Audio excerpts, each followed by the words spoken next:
നമുക്ക് കെ മുരളീധരന്റെ തോറ്റ ചരിത്രങ്ങൾ ഒന്ന് നോക്കിയാലോ.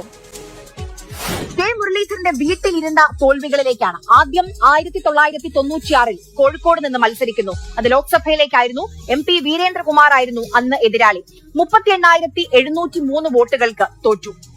പിന്നീട് 1998 അന്ന് തൃശൂർ ലോക്സഭയിലേക്ക് തന്നെയാണ് മത്സരിച്ചത്. അന്ന് എതിരാളിയായി ഉണ്ടായിരുന്നത് CPI നേതാവ് VV രാഘവനായിരുന്നു.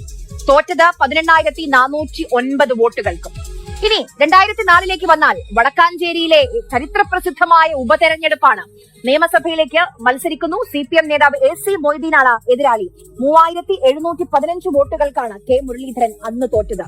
പിന്നീട് 2006 കൊടുവള്ളിയിൽ വീണ്ടും നിയമസഭയിലേക്ക്.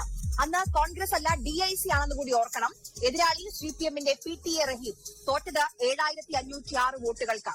പിന്നീട് 2009 വയനാട് നിന്ന് വീണ്ടും ലോക്സഭയിലേക്ക് മത്സരിക്കുന്നു.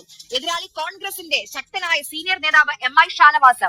അന്ന് സത്യൻ മൊകേരിക്കും പിന്നിൽ 3ാം സ്ഥാനമായിരുന്നു കെ മുരളീധരന്. തോറ്റത് ചില്ലറ വോട്ടുകൾക്കല്ല, 3,11,040 വോട്ടുകൾക്കാണ് അന്ന് കെ മുരളീധരൻ തോറ്റത്.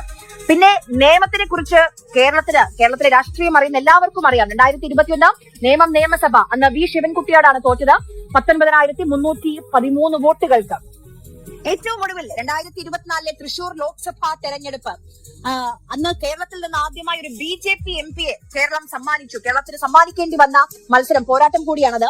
കോൺഗ്രസ് സിറ്റിംഗ് സീറ്റിൽ 3ാമതായി. തോറ്റത് 84,214 വോട്ടുകൾക്കാണ്.